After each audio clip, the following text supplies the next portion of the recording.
Well, welcome back to the show. We're talking about the resignation of Zimbabwe's longtime President Robert Mugabe. Let's get back to our panel. And Nii, what happens to Robert and Grace Mugabe right now? That's an excellent question because I think it's part of the next few, the clarity that we need about the next steps. You know, what is surprising, I mean, it's been a week since the military moved in. They wanted him to resign. Sunday, he gave a speech on TV and did not resign.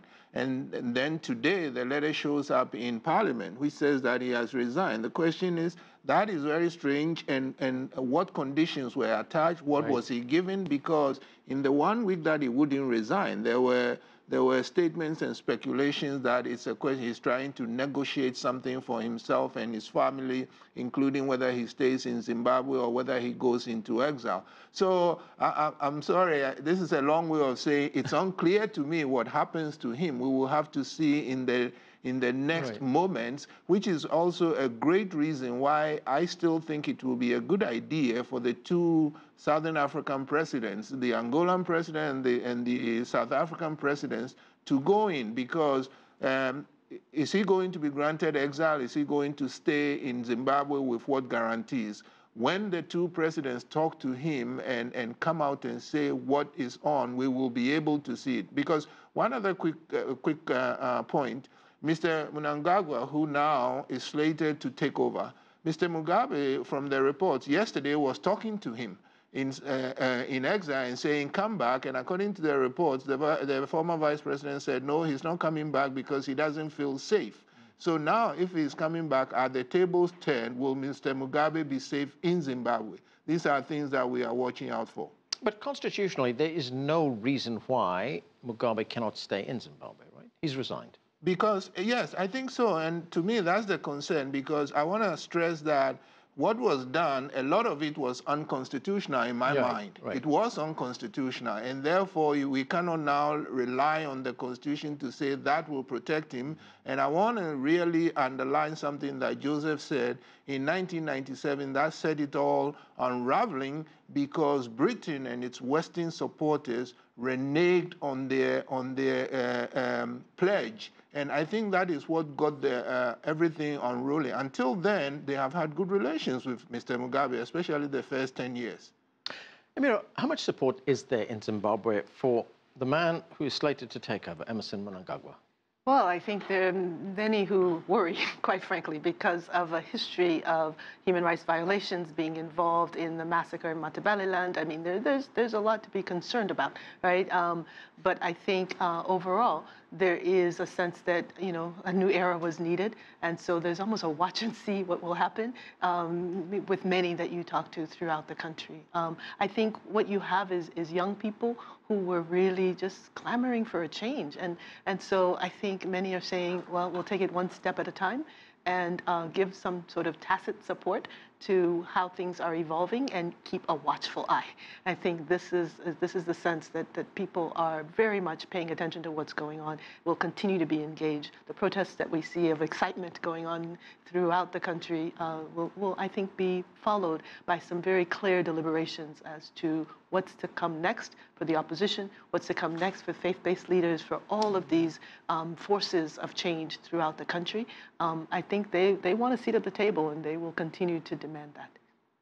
Well, what's next for the opposition? Joseph, is there a role for Morgan Tsvangirai in here? I mean, would it be a good idea for Emmerson Mnangagwa to reach out to the opposition right now in the interest of stability in the run-up to the election next year?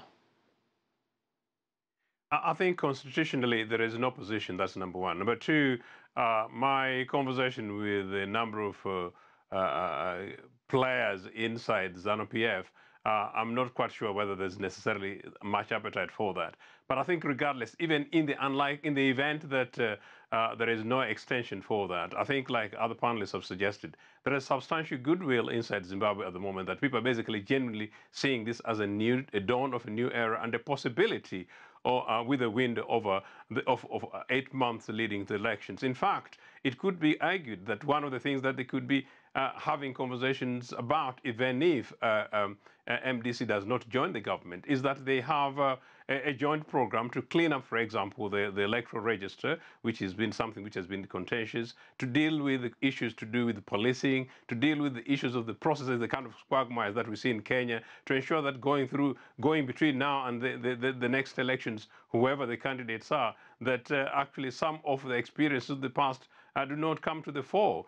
So there are quite a number of things to be able to talk about and to deal with without necessarily these guys forming a government of national unity together. But ideally, that would be probably a good way forward. It seems to be unlikely in the kind of conversations I've had over the last 2 days. But regardless, I think I just need to say something quickly, that I really, really hope that whatever happens, Mr. Mugabe is facilitated to stay in Zimbabwe. He's a 93-year-old man, number one. Number two, credit to Mugabe. Mugabe actually led the process of national reconciliation, something that the South Africans actually brought to lead to their Truth and Reconciliation Commission. It would be a shame that Mugabe dies in exile when Ian Smith was quite comfortable in Harare. We shouldn't forget that. It's a shame that W. de Klerk, the pig bosses in South Africa, are there and fine. The year between 1975 and 1980 were very, very brutal years that if we want to go back to our histories, the British would be held to account. Nii, is there a danger here that ordinary Zimbabweans would create expectations? There could be a crisis of expectations right now. They want to see something positive come out of this. They want to see some benefit.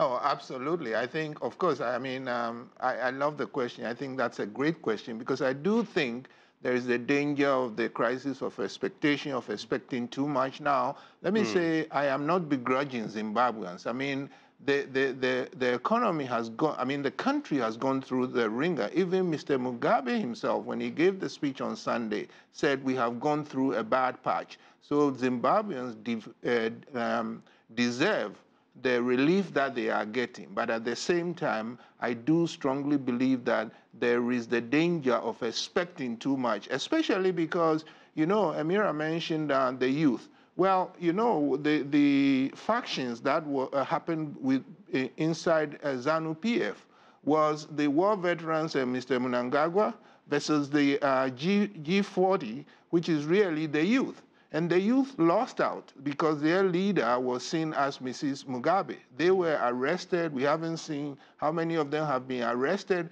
So it feels like they lost out, and the old veterans, the army had always said, we are not going to take orders from anybody who didn't fight in the liberation war. But, well, that was 40 years ago. So it meant that if you are not 40 or over, you will have problems. So, yes, I do think that there is the danger of the crisis of expectations. And, I'm from Ghana, and I'm of a certain age. So I remember 1966 when President Nkrumah was overthrown. Now, he's seen as a giant in Africa. But in 1966, Ghanaians celebrated because they felt suffocated, and they had the same crisis of expectations. I hope Zimbabweans will find a way out of it, but the danger is real.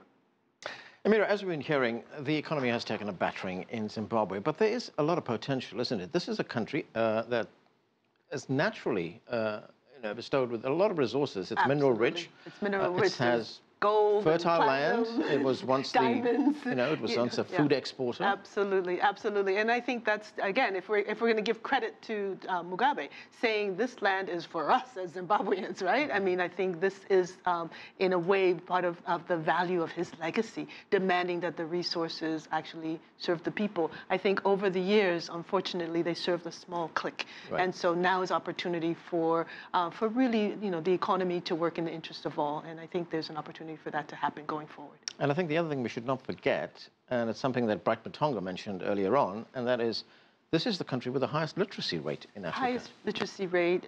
One of the success stories in terms of HIV/AIDS and how the government tackled the health crisis. I mean, there are a lot of positives that I think we have to underscore. But really, the issues around land reform, land redistribution, those remain at the core. And I think those have to be resolved now and into the future. Okay, and that's where we have to leave it. Thanks to all of you for being with us. That's it for another edition of The Heat. Thanks for being with us.